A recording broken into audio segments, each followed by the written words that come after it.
Audio Jungle.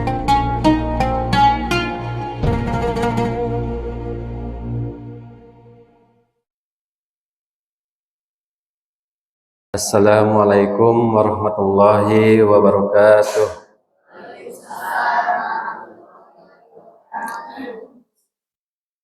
Asyhadu an la ilaha illallah wa asyhadu anna Muhammadar Rasulullah. Alhamdulillahi rabbil alamin wa bihi nasta'inu ala umuri dunya waddin. Wassalatu wassalamu ala asyrafil anbiya'i wal mursalin wa ala alihi wa sahbihi ajmain, amma ba'du. Satacana bilih lepat cariosan ke pangintet pamingangge bahasa Sunda mah bilih aya nu rada kasar. Abi nyungkeun widi nyungkeun izin ka ibu-ibu, ka bapak-bapak, sadayana nu dongkap ka dieu bade nganggo bahasa Indonesia sajalah. Takutnya kalau misalkan bahasa Sunda nanti ada bahasa kata atau kata-kata yang kurang berkenan. Ya, sebelumnya saya ucapkan terima kasih pada panitia yang sudah mengundang kami dari BNN Kota Bandung.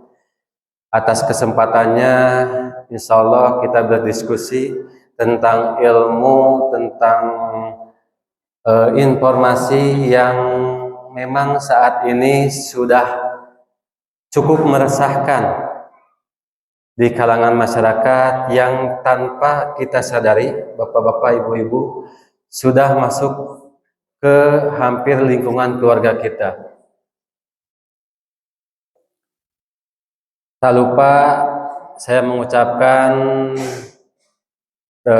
terima kasih dan salam hormat kepada tokoh masyarakat, tokoh agama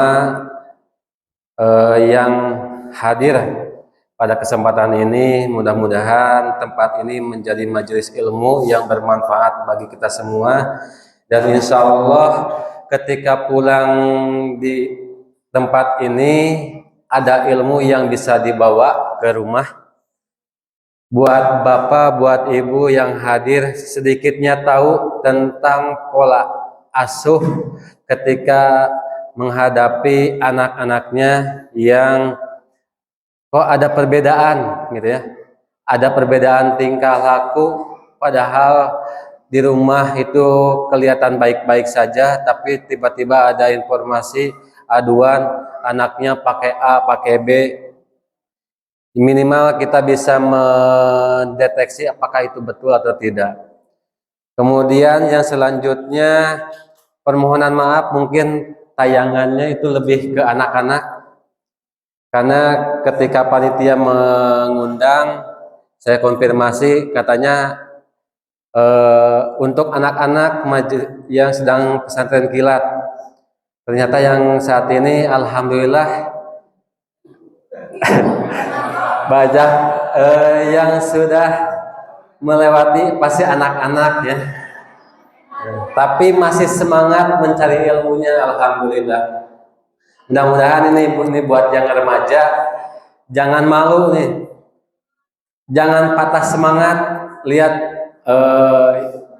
yang saat ini hadir juga yang sudah melewati masa anak-anak masih semangat mencari ilmu, masa yang masih muda gitu ya, udah mulai kedua ya, nyari ilmunya. Pada kesempatan ini tadi panitia di layar menampilkan beberapa slogan tentang bahayanya narkoba. Nah, sebelumnya mungkin sedikitnya tadi untuk perkenalan sudah disampaikan. Nama saya Sony, bekerja di Badan Narkotika Nasional tingkat Kota Bandung. Karena sebelumnya mungkin bapak-bapak, ibu-ibu ada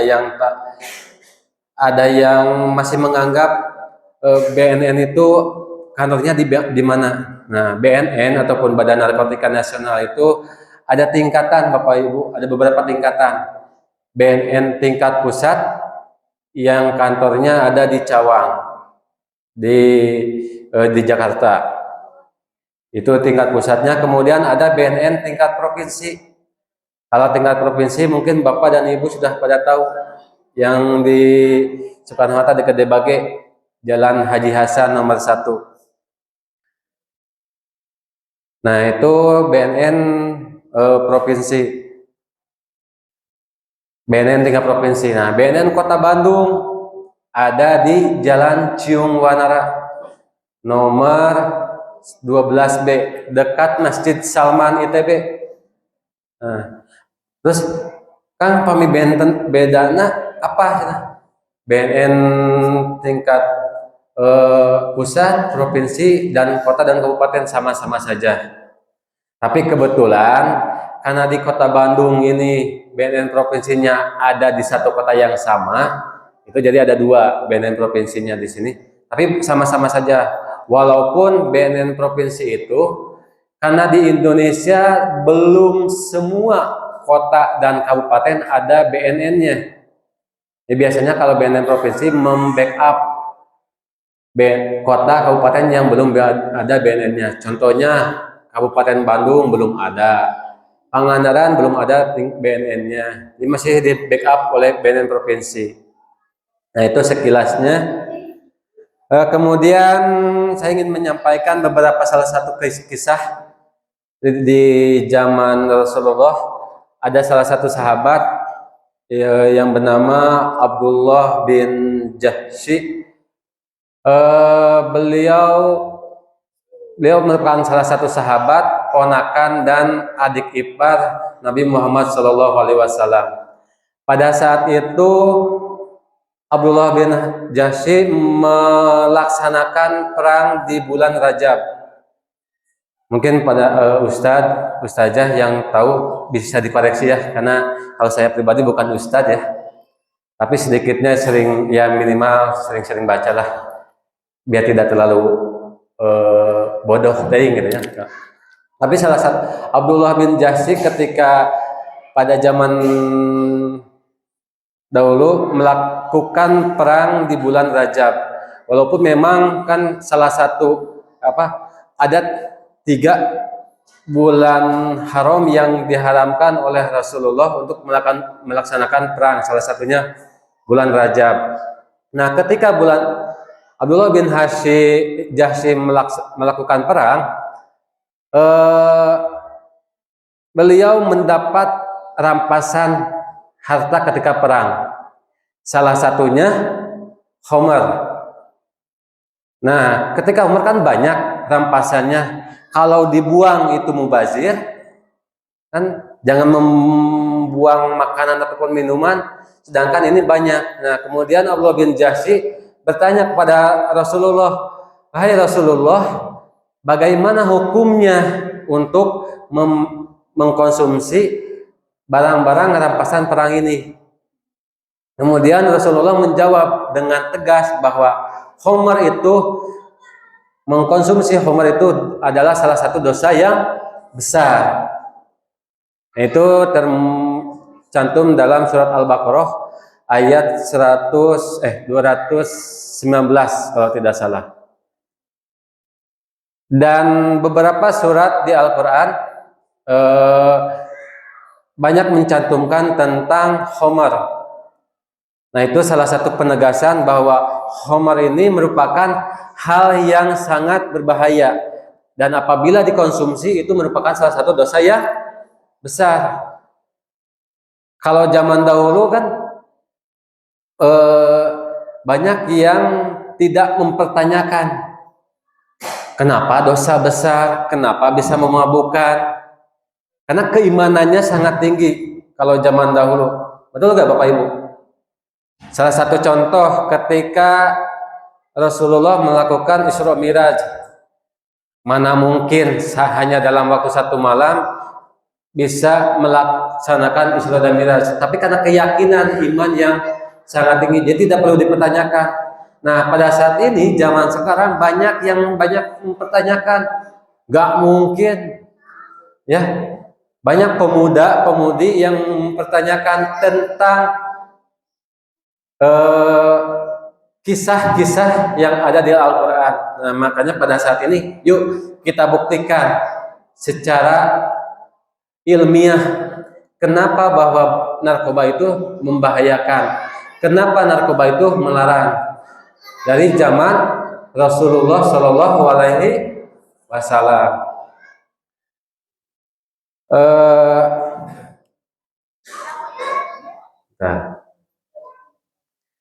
Nah ini mungkin adalah salah satu agenda ketika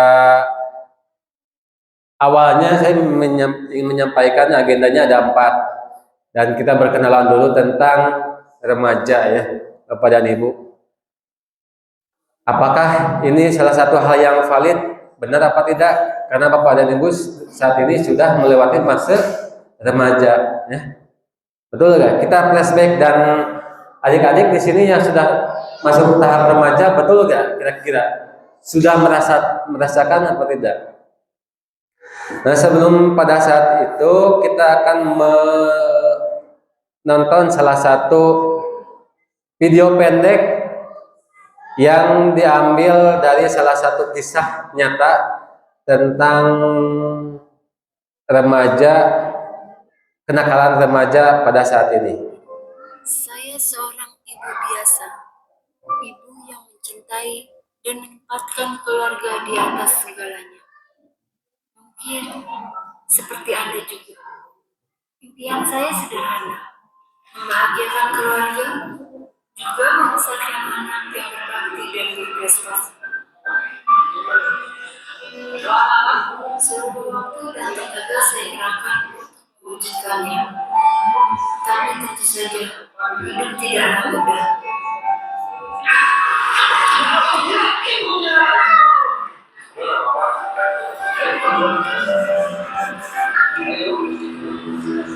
Sebaik apapun kita berusaha, ada hal-hal yang mengangkat dirinya. Dan terkadang itu di luar kuasa kita.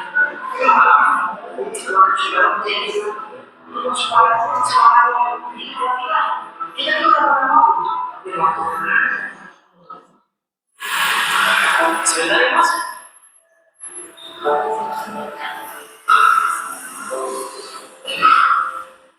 mana sih yang Berapa hari? Angga, makan dulu. Angga. Iya. Hati-hati ya, Pak. Ya, sama Angga makan.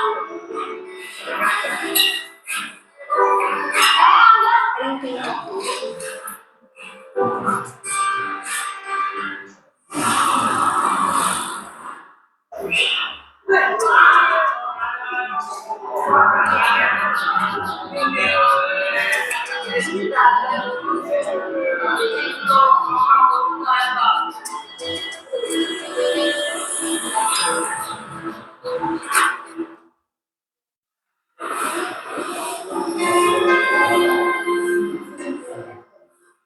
Angga.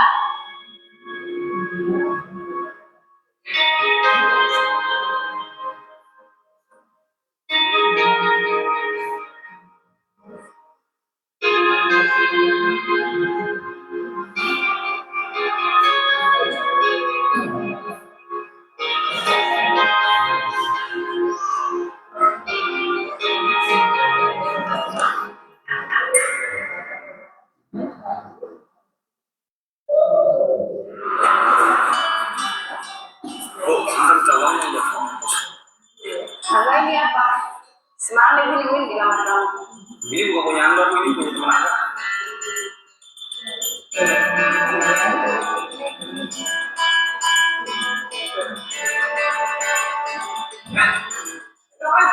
Gak apa-apa ya, Pak.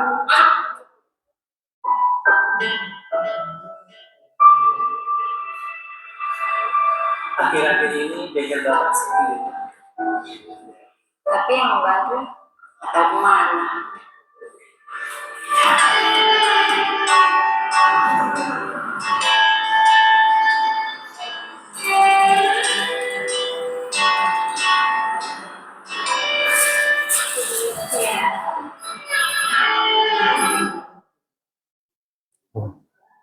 Oh ya, keslip, nggak apa-apa lanjutnya.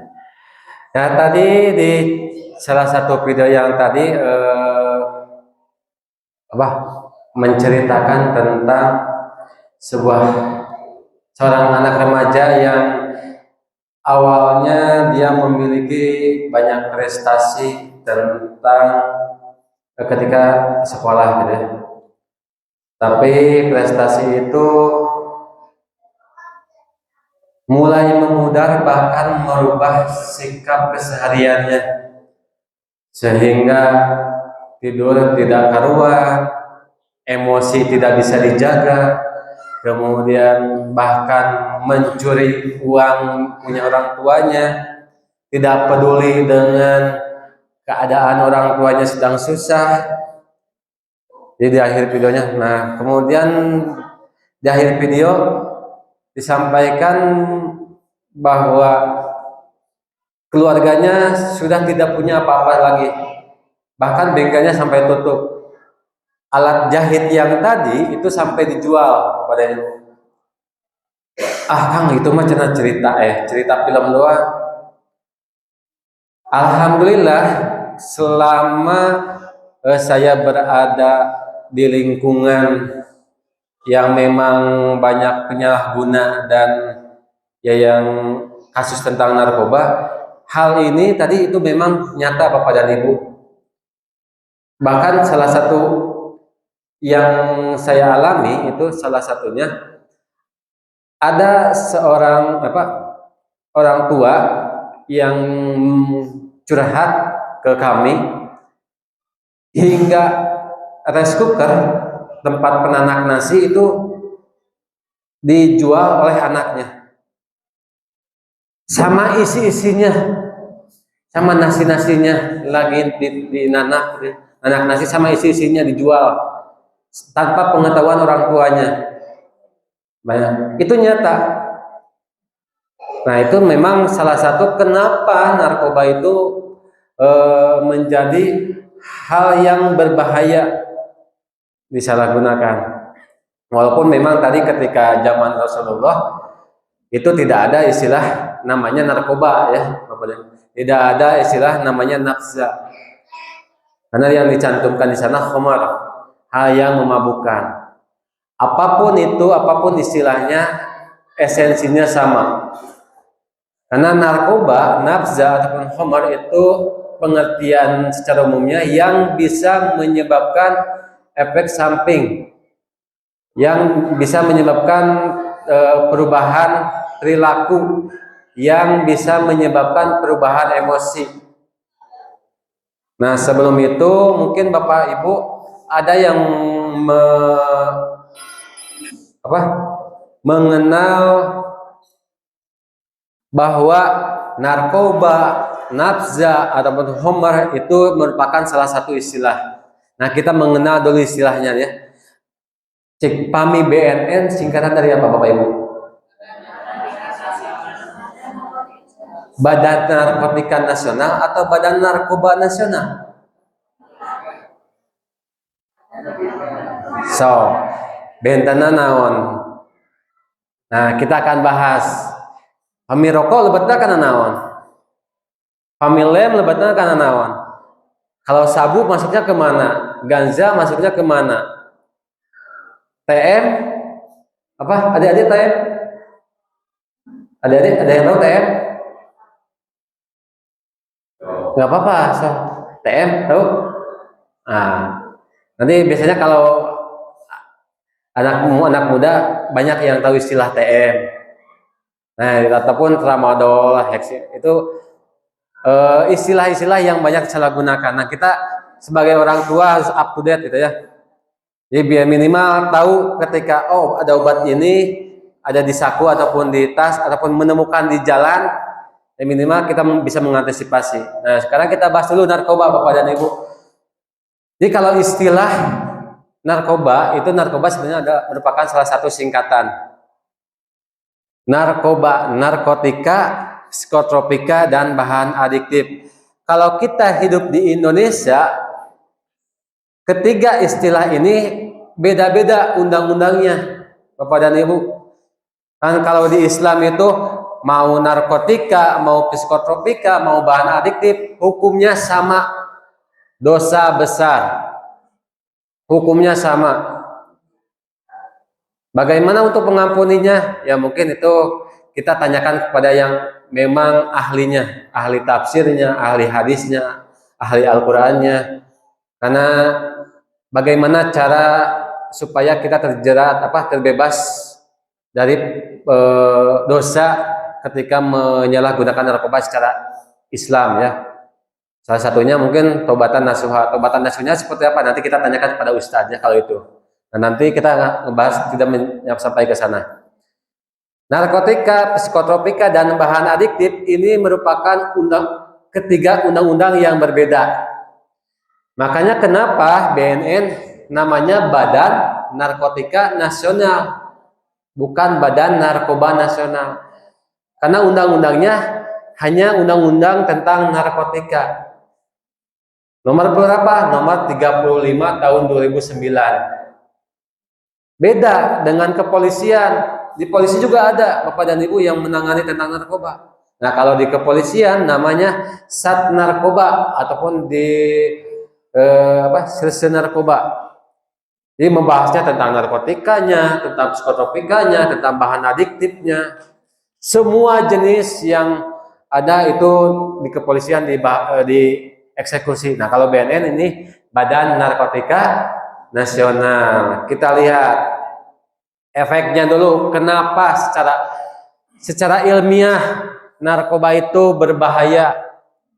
Karena efek narkoba itu secara ilmiah ada 3 secara umumnya. Yang pertama ada stimulan. Stimulan itu apa? Jadi ketika, kan dalam salah satu cerita tadi Abdullah bin Jahsy juga mengkonsumsi alkohol itu memang salah satu merupakan dosa besar dan ada manfaat lainnya. Kalau tidak salah ya, mohon dikoreksi. Ada manfaat lainnya. Memang ada yang bilang ketika orang meminum alkohol itu bisa menghangatkan badan. Memang betul. Tidak bisa dipungkiri. Itu memang bisa menghangatkan badan, memang. Bisa sedikit menyegarkan, betul. Tapi ingat, titik beratnya, ada dosa besar, ada yang paling mudaratnya, lebih banyak mudaratnya dibanding manfaatnya. Kenapa? Nah ini secara ilmiah. Efeknya yang pertama stimulan. Ketika orang pakai narkoba, ada efek stimulan. Stimulan itu orang pakai narkoba, dia langsung seperti semangat lagi. Awalnya ngantuk, awalnya lemes, ketika pakai obat narkoba langsung on lagi. Nah itu namanya stimulan. Memberikan stimulus yang langsung tinggi, tidak memerlukan waktu yang lama. Konsumsi obat, beberapa saat kemudian langsung semangat. Itu ada biasanya di efek sabu. Ya, orang yang pakai narkoba jenis sabu, misalkan konsumsinya dihirup, pakai alat, dia langsung mau kerja, mau capek segimanapun dia siap. Nah itu efek stimulan. Tapi ingat, ada mudaratnya. Nanti kita lihat mudaratnya ya. Kemudian yang kedua efeknya, ada namanya depresan. Depresan ini kebalikan dari stimulan. Ini banyak juga dipakai oleh kalangan pekerja. Artis juga ada beberapa yang pakai obat ini. Depresan. Apa contohnya? Yang biasanya badan kita digunakan untuk beraktivitas sampai badan kita sudah terbiasa untuk bekerja, susah istirahat, mau istirahat gak bisa, bawaannya itu sugestinya harus kerja terus.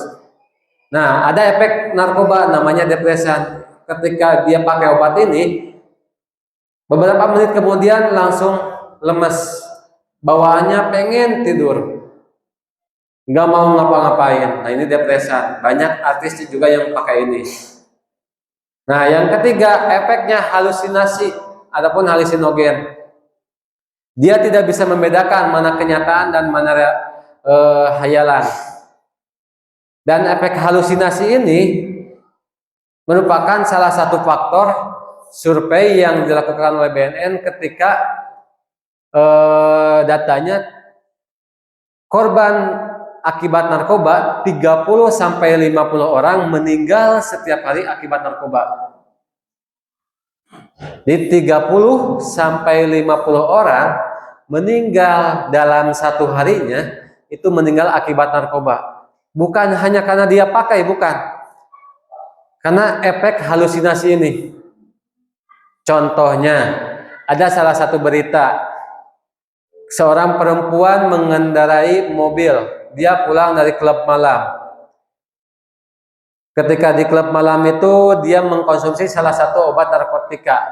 Nah, ketika mengendarai, karena efek halusinasi ini, dia menabrak kurang lebih 9 sampai 10 orang yang sedang jalan kaki di pinggir, ditabrak 99 orang itu meninggal di tempat. Padahal tidak ada keterkaitan sanak keluarga yang jalan dengan yang mengendarai. Nah, yang paling mirisnya, perempuan yang mengendarai mobil itu ketika keluar dari mobil seolah dia tidak terjadi apa-apa karena efek narkoba itu. Nah, ini salah satu efek kenapa efek narkoba halusinasi ini memang hal yang sangat berbahaya. Tidak hanya merugikan diri sendiri, tapi merugikan orang lain. Nah, ini salah satunya narkotika, ada Undang-Undang Nomor 35 Tahun 2009. Apakah narkotika itu boleh digunakan? Boleh. Tapi tidak digunakan untuk sembarangan. Karena narkotika, kita bahas dulu. Tadi narkoba itu apa, Bapak Ibu? Narkotika, terus psikotropika, terus bahan adiktif. Nah, kita bahas dulu narkotika. Narkotika itu ada yang boleh digunakan dan ada yang tidak boleh digunakan dengan alasan apapun. Hanya untuk ilmu pengetahuan dan teknologi. Nah, ini salah satunya kelihatan. Ini golongan yang pertama. Golongan yang pertama ini merupakan golongan yang tidak boleh digunakan dengan alasan apapun, hanya untuk ilmu pengetahuan, hanya untuk penelitian. Ini golongan satu. Kenapa? Karena resiko ketergantungannya sangat tinggi. Jumlahnya setiap waktu bertambah. Makanya kenapa saat ini saya tidak menampilkan golongan satu apa saja, golongan dua apa saja, golongan tiga. Karena setiap waktu itu bertambah. Tapi contohnya jenis-jenis yang sering Bapak Ibu dengar mungkin yang pertama itu sabu, terus ganja, heroin, kokain, sinte ataupun tembakau gorila, ada istilahnya, itu golongan satu. Tidak boleh digunakan dengan alasan apapun. Kang, saya mah pengen nanam ganja, nggak mau pakai, nggak mau dikonsumsi, nggak mau di sayur, nggak mau di gimana, cuma saya pengen karena kebetulan mungkin ya, contohnya karena ada ibu-ibu yang suka nanam gitu ya, karena bentuk ganja itu unik. Kang, saya mah pengen cuma nanam aja, nggak mau di gimana, tetap nggak boleh Bapak dan Ibu. Walaupun hanya sekedar nanam, nggak mau dikonsumsi, tetap nggak boleh. Karena Undang-Undang Narkotika Nomor 35 Tahun 2009 sampai saat ini, golongan satu tidak boleh digunakan dengan alasan apapun, kecuali untuk penelitian. Ketat sekali untuk melakukan penelitian, izinnya banyak. Nah, kemudian golongan yang kedua, narkotika ini baru boleh digunakan. Hanya yang dibolehkan digunakan untuk keperluan medis. Golongan dua itu apa? Mungkin Bapak dan Ibu sudah pada familiar istilahnya. Secara tidak langsung. Ketika operasi, kita biasanya dikasih obat bius. Nah, obat bius ini merupakan golongan narkotika golongan kedua. Boleh digunakan, tapi tetap yang memberikan harus dokter. Nah, golongan ketiga ini juga boleh. Golongan ketiga ini biasanya ada dalam kandungan obat batuk. Jika Bapak dan Ibu mengalami obat batuk, kalau obat batuk warungnya itu sudah tidak mempan, biasanya dokter meresepkan obat batuk yang dosisnya lebih tinggi. Nah, yang obat dosisnya lebih tinggi itu ada obat kandungan kodein kalau tidak salah. Itu ada di setiap obat batuk yang memang dosisnya sangat tinggi. Jadi boleh digunakan tapi tetap yang memberikan harus dokter. Nah ini salah satu contoh gambaran yang familiar, yang paling banyak lah di kita. Ini ada heroin, ada ganja, sabut, sama tembakau gorila. Nah Bapak dan Ibu, kita jangan sampai dibodohi oleh orang lain, karena nama di jalanan ini jarang yang menyebutkan dengan istilah sabu, jarang yang menyebutkan dengan istilah ganja. Ada nama-nama panggilan. Jadi, nah nama panggilannya ada nama putau, etep, SS, gele, mungkin banyak yang tahu ya, cimeng, banyak ada yang pernah dengar, ubas. Nah ini kalau sabu dengan ganja memang, kalau heroin sekarang sudah langka lah, istilahnya langka. Di Indonesia sudah cukup langka walaupun memang masih ada. Tapi ganja, sabu, sama tembakau gorila memang ini sangat banyak disalahgunakan. Apalagi, nah tembakau gorila, kan kalau tembakau gorila itu kayak gimana? Ada capnya gorila bukan? Jadi tembakau gorila itu istilahnya gini, didapatkan ketika orang mengkonsumsi tembakau jenis ini, tembakaunya tembakau biasa, Bapak dan Ibu. Mungkin yang suka merokok, tembakaunya tembakau biasa, hanya disemprot atau ditetes oleh cairan sintetis, sintetis yang turunan dari ganja. Di tanaman ganja kan tanaman alami, diekstrak sehingga ada mendapatkan cairan. Nah cairannya ini disemprotkan ke tembakau biasa. Dampaknya lebih berbahaya dengan ganja biasa. Nah, ada yang bilang ketika klien kami yang datang, gimana rasanya ketika mengkonsumsi tembakau gorila? Pak, seperti ditiban gorila, seperti ditiban orang gendut, nggak bisa ngapa-ngapain. Karena kalau dulu tembakau gorila ini masih tidak ada undang-undangnya. Tembakau gorila itu ada pada tahun 2014 kalau tidak salah. Dulu salah satu personil band itu mengkonsumsi tembakau gorila tidak apa-apa, karena hukum di Indonesia ini, ingat, hukum di Indonesia tidak akan dihukum ketika tidak ada undang-undangnya, ya, karena berlandaskan asas hukum kita itu seperti itu. Jadi kalau karena zaman dahulu, ketika dulu tahun 2013 tidak ada hukumnya, yang mengkonsumsi tembakau gorila tidak dihukum. Makanya saya pernah mengalami, ya rekan mengkonsumsi tembakau gorila. Kan kalau rokok biasa itu 1 kenyotan, 2 kenyotan biasa saja. Kalau tembakau gorila beberapa kenyotan itu langsung diem. Nah, yang membahayakan ketika dia sedih, ketika suasana hatinya sedih, maka dia akan nangis secara otomatis. Jadi langsung nangis. Ketika dia senang langsung ketawa terbahak-bahak. Tapi patung dulu, jadi patung nggak bisa ngapain. Dia jadi ya sekitar 3 menit, 4 menit lah. Diam weh. Cuma mata yang bisa gerak. Matanya aja yang bisa gerak. Ini tangan nggak bisa gerak, mulut nggak bisa ngomong. Efeknya yang sangat berbahaya, apalagi sampai ketagihan. Wah, itu sangat berbahaya. Nah, ini salah satu psikotropika, tadi narkotika, sekarang psikotropika yang memang banyak disalahgunakan di kalangan remaja.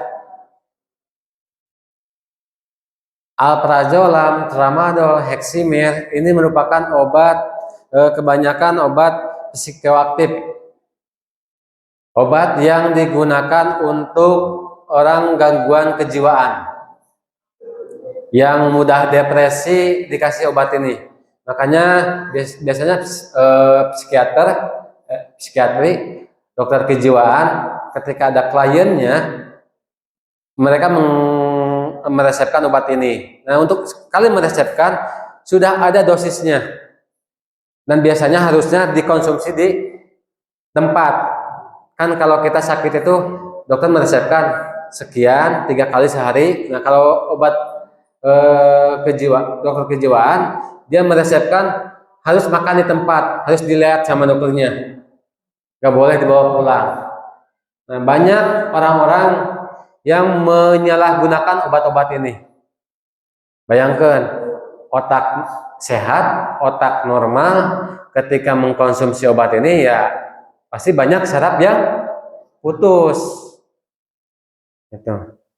Ini banyak yang disalahgunakan. Jadi Bapak dan Ibu nih, jika nanti diketemukan lagi operasi bersih-bersih di taman mungkin hari ini, menemukan obat-obat ataupun bungkusnya lah minimal, bungkusnya yang di jalan-jalan di tong sampah menemukan, nah harus waspada, keamanannya harus ditingkatkan. Jadi takutnya kenapa? Mungkin warga yang di sini tidak ada yang menyalahgunakan, tapi tempat di sini misalkan amit-amit, contohnya RW 11 di sini menjadi karena RW 11 mah aman ya, nggak ada pos kamling gitu ya, nggak ada yang keliling, jadi transaksi di RW 11 mah aman. Nah, takutnya RW 11 dijadikan tempat untuk transaksi gitu. Modusnya seperti apa? Bisa modus tempel. Modus tempel ini gini contohnya Bapak Ibu, karena kita harus tahu ketika ada orang asing seliweran diam tuh di situ aja, munar mandir pulang anting lah itu namanya, di situ aja. Kemudian seperti menempelkan sesuatu, mau di pot, mau di belakang tempat sampah, kemudian difoto tempat tersebut, kemudian pergi nggak bawa apa-apa. Nah, kita harus curiga. Nanti biasanya ada orang lagi yang datang ke situ, melihat HP, nyari-nyari kira-kira menu fotonya seperti apa, ada. Nah, itu biasanya salah satu modus operandi ketika transaksi penyalahgunaan narkoba. Mau sabu-sabu, tadi yang narkotika, modusnya seperti itu. Salah satu contohnya itu modus tempel. Walaupun memang barang buktinya pasti sedikit, tidak akan banyak. Tapi kita minimal mengantisipasi. Ya. Sekali lagi, narkoba itu singkatan dari apa aja, Bapak dan Ibu? Narkotika, psikotropika, dan bahan adiktif. Sekarang minimal tahu ya Bapak dan Ibu, ini obat yang sering disalahgunakan. Nah, ini bahan adiktif. Sekarang bahan adiktif, thinner, minuman alkohol, rokok, lem, bensinnya buat kendaraan. Nah, itu ada kandungan bahan adiktif yang bisa menyebabkan kecanduan, adiktif ataupun adiksi. Nggak mungkin orang kecanduan bahan bakar. Ada Bapak dan Ibu yang kecanduan lem ibon, ada ya. Biasanya di jalanan. Ini memang banyak. Rokok ada, Bapak yang suka merokok mungkin. Kemudian kopi, nah itu juga kopi ada adiksinya. Jadi kenapa kecanduan? Nah, yang jadi permasalahannya, kalau begitu kenapa pemerintah tidak melarang, dibasmi sekaligus? Nah, itu karena memang ada peraturan-peraturan yang lain, ada kebijakan-kebijakan yang lain. Masalah ekonominya, kan kalau rokok itu masalah ekonominya sangat tinggi lah. Jadi di gojloknya pemangku kebijakan. Minuman alkohol, kalau minuman alkohol itu disesuaikan dengan peraturan daerah, kota dan kabupatennya masing-masing. Nah, alhamdulillah di Kota Bandung memang ada peraturan daerah tentang peredaran minuman alkohol ini nih. Salah satu contohnya harus ada izin. Harus ada izin. Sebenarnya kalau melihat dari peraturan daerah, minuman beralkohol ini izinnya cukup ketat. Kalau tidak salah 21 tahun ke bawah itu tidak boleh membeli minuman alkohol ini. Dan batas membelinya itu diatur. Kemudian orang yang mau menjual belikan minuman beralkohol itu harus ada selain izinnya ada batasan dia di gudangnya itu harus banyaknya sebagaimana. Segimana itu ada batas banyaknya. Karena memang ini diatur sama sekali, sangat diatur. Dan alhamdulillah di kita juga ada peraturan bahwa ketika bulan Ramadan semua tempat hiburan malam itu tidak boleh buka sama sekali. Apalagi menjual belikan minuman beralkohol. Itu tidak boleh. Nah, oh ya, satu lagi. Nih, ini tadi saya kelewat. Nah, obat psikotropika ini banyak beredar di kalangan kita yang dijual belikan. Saya berani menyampaikan, apalagi nanti mungkin di-upload di sosial media, obat psikotropika ini merupakan salah satu obat yang banyak dilaporkan ke kami, ke BNN. Walaupun memang secara penindakan kami BNN, Badan Narkotika itu tidak bisa menindak langsung, merazia langsung tidak, karena undang-undangnya beda. Nah di sini nih, psikotropika undang-undangnya masih nomor 5 tahun 1997. Biasanya menindaknya itu kepolisian, Sat Narkoba, merazia, Sat Narkoba. Banyak Bapak dan Ibu yang kecanduan akibat ini. Nah, tapi BNN posisinya di mana dong? Kami kenapa sampai tahu? Karena banyak yang kecanduan psikotropika ini larinya ujung-ujungnya ke kami. Seperti contohnya yang tadi. Banyak orang yang kecanduan narkotika mula-mulanya dari sini, dari psikotropika. Makanya kami mempunyai kewajiban juga untuk mensosialisasikan bahwa psikotropika ini ya sangat berbahaya. Jadi silakan mungkin nanti salah satu modusnya nih, Bapak dan Ibu, jika nanti ada warung, toko yang displaynya gambar jualnya itu saja, nggak ada perubahan sama sekali tiap waktu, mungkin hanya tisu, kemudian mungkin ada tampilannya obat buat lotion anti nyamuk, ya, seperti tokonya itu tidak kurus, tapi banyak yang yang datang ke situ, apalagi pemuda. Nah itu harus diwaspadai. Jangan langsung digerebek juga, enggak. Saya tidak menyarankan langsung menggerebeknya. Tapi harus diwaspadai. Kenapa? Karena itu merupakan salah satu modusnya. Orang yang menjualnya. Kan tidak logis ya. Toko yang menjualnya itu saja, tapi rame terus.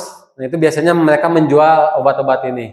Silakan langsung laporkan ke Babinsa, Babin Kaptibmas, ke Pak RW, mungkin langsung sampaikan untuk ditanyakan izinnya seperti apa, izin tokonya. Kalau memang ternyata terbukti ada barang buktinya, silakan harus ditutup, silakan ke pihak yang berwajib. Nah ini ingat, kami dari BNN tidak pernah menyampaikan bahwa narkoba itu hal yang tidak ada manfaatnya. Ingat, seperti tadi dalam Al-Quran pasti ada manfaatnya. Hal apapun yang diciptakan oleh Allah Subhanahu Wa Taala itu pasti ada manfaatnya. Tidak ada yang sia-sia, tidak mungkin ada yang sia-sia. Tapi kita menitik beratkan bahwa narkoba itu bukan pada jenis barangnya, tapi penyalahgunaannya. Makanya ada yang menyampaikan salah satu golongan legalkan ganja. Bukan masalah ganja, memang ada saya membaca tentang karya ilmiahnya, ganja memang ada salah satu manfaatnya. Bisa menjadi, bahkan beberapa negara yang melakukan bahwa ganja bisa dijadikan baju, memang ada. Tapi kalau di Indonesia itu belum saatnya. Pasti penyalahgunaannya akan tinggi. Makanya kita menitik beratkan selama di Undang-Undang Nomor 35 Tahun 2009 ganja masuk golongan 1, ya tidak bisa ditolerir. Nah, ini dampaknya narkoba. Dampaknya ada fisik, mental, dan sosial. Dampak fisiknya apa? Nah, kenapa bahaya narkoba? Ini secara ilmiah ya tadi. Kita buktikan dalam Al-Quran. Kenapa narkoba itu dosa besar? Khamar itu dosa besar. Dampak fisik. Nah, ini yang ada suka di rokok ya biasanya. Ini ekspresi orang yang pakai narkoba. Perubahannya. Kurang lebihnya. Nah, ini dampak fisiknya. Kalau kita garangnya sebelum. Nah, lamun sesudahnya. Nah, kan. Nah, ini mah hanya intermezzo ya, biar tidak terlalu serius. Orang garang kayak ujungnya. Nah, tapi ini nih otak. Ini otak kita gambarannya. Otak kita secara ilmiah itu di bagian otak kita itu ada bagian di depan itu apa? Bagian depannya itu ada bagian yang untuk mengatur bagaimana kita menilai baik dan buruk. Bagian depan itu. Kemudian belakang itu ada bagian namanya dopamin. Nah, ini di sebelah sini kalau tidak salah. Dopamin. Tempat dopamin. Dopamin itu senang, sedih. Jadi ketika capek, jadi ketika dopaminnya itu naik tinggi, maka kita akan merasa senang. Dopaminnya turun, capek, lelah. Nah, itu dopaminnya kita turun. Nah, saat ini salah satu contoh gambaran. Ketika orang pakai narkoba, harusnya orang otak bersih, otak normal itu tidak ada bolong-bolong seperti ini. Warnanya bersih, jernih, gitu ya. Ketika orang pakai narkoba ini pasti akan putus. Sampai saat ini salah satu permasalahannya ketika saraf otak putus, belum ada dokter yang mengatakan bisa menyambungkan otak yang sudah putus. Jadi kalau udah putus ya udah putus. Makanya kenapa ketika orang yang menyalahgunakan di BNN itu istilahnya bukan sembuh. Bukan sembuh seperti ketika kita jatuh kulitnya terkelupas kembali lagi, tapi istilahnya kita biasanya pulih. Pulihnya apa? Maksudnya ketika orang pakai narkoba, dia bisa kembali beraktivitas seperti sedia kala tanpa ketergantungan obat. Gitu. Makanya istilahnya pulih. Ini salah satu contoh gambarannya. Jadi kalau misalkan orang yang pakai narkoba, kalau secara ilmiah, kecanduan narkoba, kecanduan pornografi itu mempengaruhi otak yang bagian depan. Semakin orang pakai narkoba, semakin banyak orang menonton pornografi, otak yang depan itu akan mengkerut. Semakin mengkerut, dia tidak bisa membedakan mana hal yang benar dan yang tidak. Kenapa? Bahayanya ketika otak yang depan itu mengkerut, dia tidak bisa membedakan benar dan tidak, dopaminnya akan terus nagih sensasi. Nah, bahkan orang yang pakai narkoba, mohon maaf nih Bapak dan Ibu, dia lebih enak dibanding hal apapun. Ya mungkin ini masih karena ada adik-adik, ada hal yang kurang pantas disampaikan. Jadi pokoknya kenikmatan apapun ibu-ibu yang pernah dialami, nih contohnya ya, mungkin ya.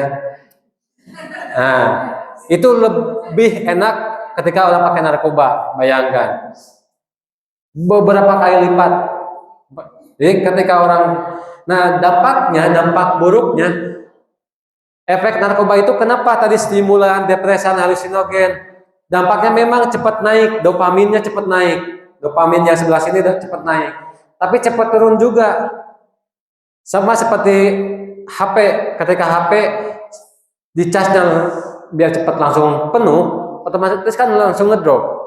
Nah itu sama kayak otak, terus kayak gitu. Makanya harus direhabilitasi.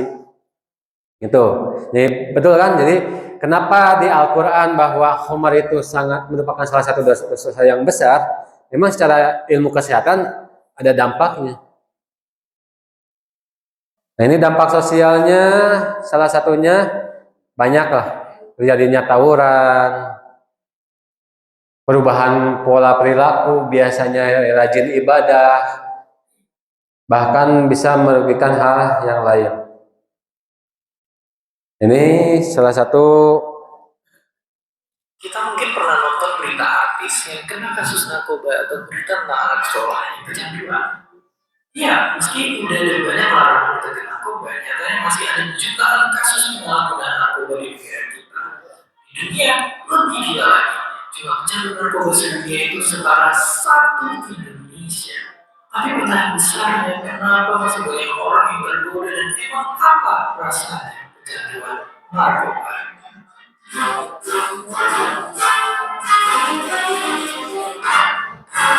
Oke, sebenarnya narkoba itu memang ada macam-macam. Ada yang bikin kita jadi capek energi sampai berasa bisa lari bolak-balik menuju Jakarta. Ada yang bikin jadi ngantuk dan tenang, dan ada juga yang bikin halusinasi. Ya, lihat, dengar, dan melihat hal-hal yang sebenarnya nggak ada. Nah, salah satu jenis narkoba yang paling populer adalah sabu-sabu. Narkoba menambah energi, bikin pengguna merasa super senang secara instan. Tapi apa iya sifat itu sampai bisa bikin kecanduan? Dari hirupan atau suntikan pertama, efek sabu langsung terasa. Napas jadi lebih cepat, badan gemeteran, dan jantung berdebar-debar kayak lagi jatuh cinta. Kita jadi semangat menunggu dan percaya diri melakukan apa aja. Penyebabnya hormon bahagia satu ini bikin kita merasa senang, rileks, dan nyaman. Ibarat hadiah buat otak. Hormon ini bisa muncul secara alami dari kegiatan sehari-hari. Sabu-sabu bikin otak kebanjiran sama hormon. Lama-lama hormon bahagia ini bakal habis juga. Masalahnya, otak udah terlanjur terbiasa ada di mode kebanjiran. Banjirnya surut dan balik ke kondisi biasa, kita malah jadi cemas berlebih, sedih, bahkan sampai depresi. Ya, mungkin pakai sabu-sabu itu kayak naik roller coaster. Tinggi naiknya makin keras juga jatuh. Hidup jadi kerasa hambar dan gak memuaskan.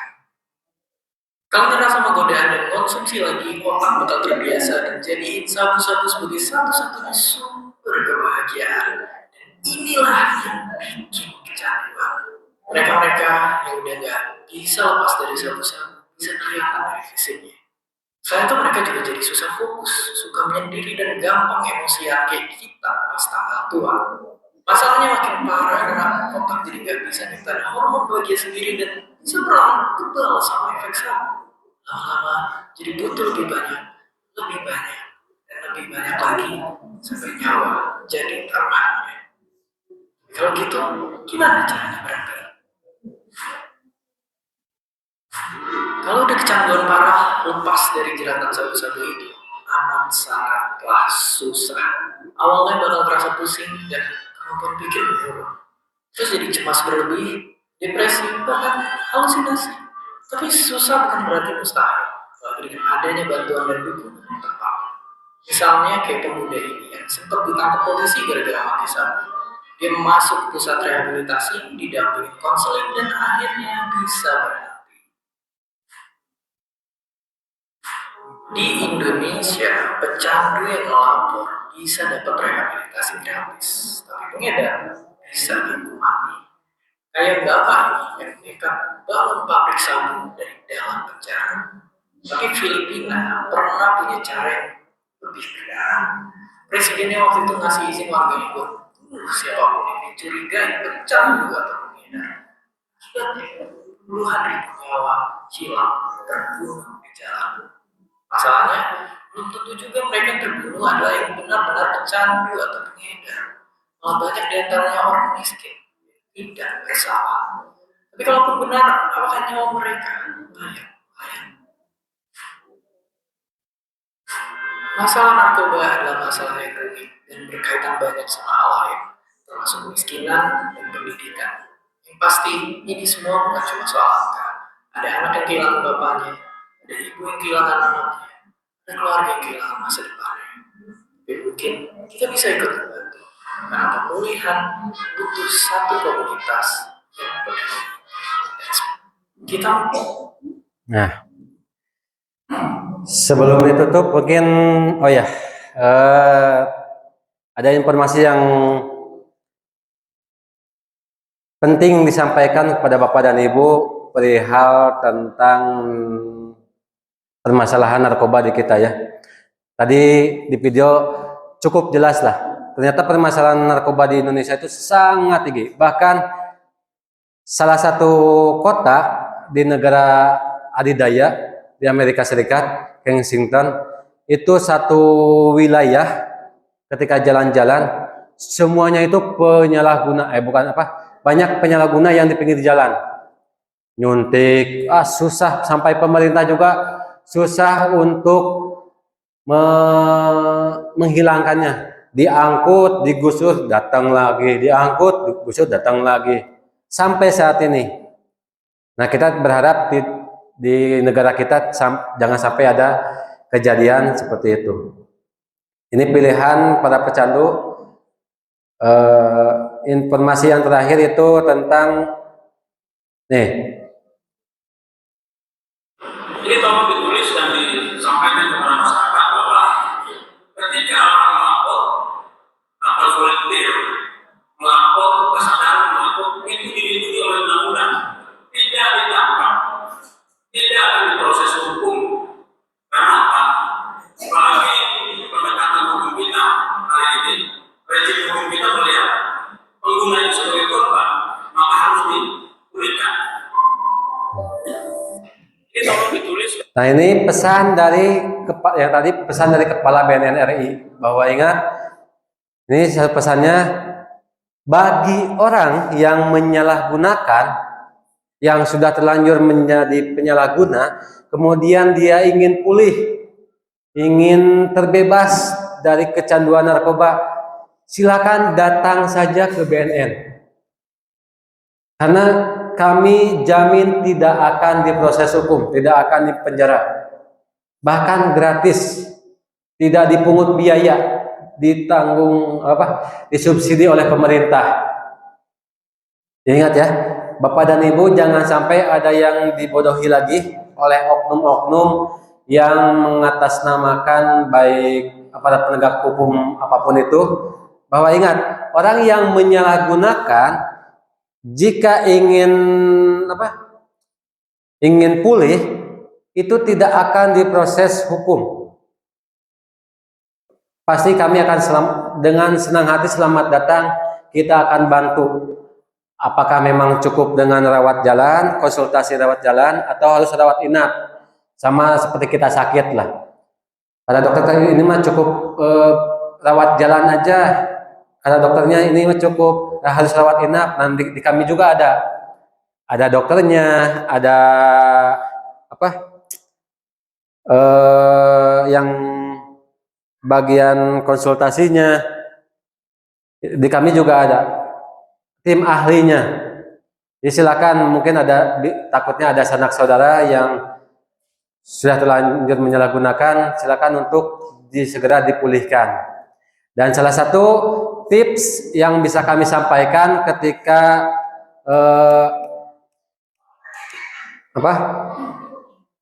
bagaimana caranya untuk mendukung wilayah kita menjadi wilayah bersih narkoba. Karena di kami itu salah satu ada program namanya desa ataupun kelurahan bersih narkoba. Silakan Bapak dan Ibu ataupun para tokoh masyarakat, tokoh agama, Pak RW ataupun ini bisa melaporkan ke kelurahan. Pak, ada program kelurahan bersinar? Iya, pasti ada. Semua kelurahan itu pasti tahu, harusnya pasti tahu. ada program-programnya seperti apa? Salah satu contohnya melatih masyarakat untuk meminimalkan, kalau saat ini kita hanya informasinya saja. Tapi kalau program Kelurahan Bersinar itu ada materi tentang bagaimana kita menjangkau orang yang sudah terlanjur menyalahgunakan. Karena gini, Bapak dan Ibu, orang yang sudah terlanjur menyalahgunakan itu tidak bisa diajak seperti orang normal lainnya. Hayu atuh orang misalkan direhab gratis. Tidak bisa seperti itu. Minim hasilnya biasanya. Pasti ada teknik-tekniknya. Nah, di kami di program Kelurahan Bersinar itu ada pelatihan IBM, intervensi berbasis masyarakat. Bagaimana caranya masyarakat untuk dilatih menjadi penjangkau?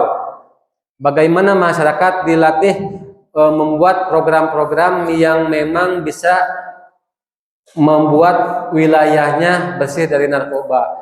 Ada poskamling diperketat, memberikan himbauan, ada salah satunya program pelatihan buat kader ataupun hal yang lainnya.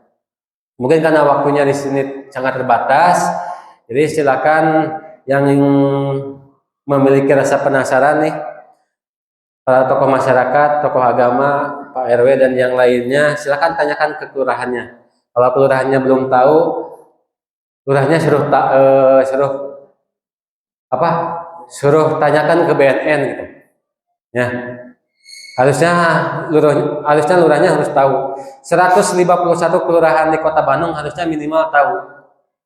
Tapi ya karena permasalahan narkoba itu akan peduli ketika sanak keluarganya sudah ada yang terlanjur menyalahgunakan narkoba. Biasanya seperti itu. Tapi saat ini mudah-mudahan yang hadir di tempat ini, walaupun tidak ada sanak keluarganya yang terlanjur menyalahgunakan, tapi mudah-mudahan mulai saat ini kita peduli bahwa ternyata narkoba ini sangat berbahaya. Dan langkahnya mudah-mudahan sampai untuk saat ini sudah ada langkah bagaimana caranya. Ya.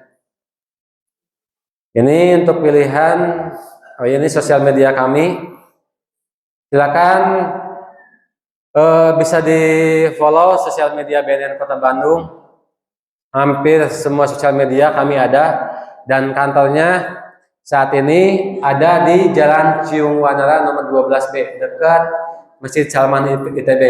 Walaupun belum diresmikan ya Bapak dan Ibu, alhamdulillah kantor BNN Kota Bandung ini walaupun belum diresmikan oleh Pemkot, karena dulu itu BNN Kota Bandung masih numpang. Saat ini insya Allah nanti bulan April ketika diresmikan, salah satu-satunya di Indonesia BNN tingkat kota ataupun tingkat kabupaten ataupun Pemda lah atau Pemkot tingkat kota dan kabupaten yang memiliki fasilitas rawat inap rehabilitasi itu hanya ada di Kota Bandung. Doakan mudah-mudahan lancar, kemudian pemerintah Kota Bandung mendukung fasilitasnya, tenaga kesehatannya, jadi sehingga Kota Bandung kalau ada yang mau direhabilitasi narkotika tidak jauh. Karena saat ini yang mau rehabilitasi narkotika itu yang punya pemerintah, yang BNN itu ada di Lido, di Sukabumi. Memang gratis, tapi kan ongkosnya mahal. Bayangkan tadi rice cooker penanak nasi oge dijual, ongkosnya kumaha. Nah di Kota Bandung, insya Allah yang dekat dengan kapasitas yang masih cukup terbatas, insya Allah mudah-mudahan ketika diresmikan fasilitas tenaga kesehatannya mudah-mudahan mumpuni. Kita doakan Kota Bandung menjadi Kota Bandung yang bersih narkoba, Kota Bandung utama bersih narkoba, warganya yang cager, bager, sehat, pintar, apalagi singer, sehingga nanti penerusnya remajanya menjadi remaja yang mempunyai masa depan yang sangat cerah. Itu saja yang bisa saya sampaikan. Pastinya banyak kesalahan yang disampaikan. Sekali lagi saya ucapkan mohon maaf, beribu-ribu maaf, dan terima kasih pada Bapak dan Ibu panitia yang sudah hadir. Wassalamualaikum warahmatullahi wabarakatuh.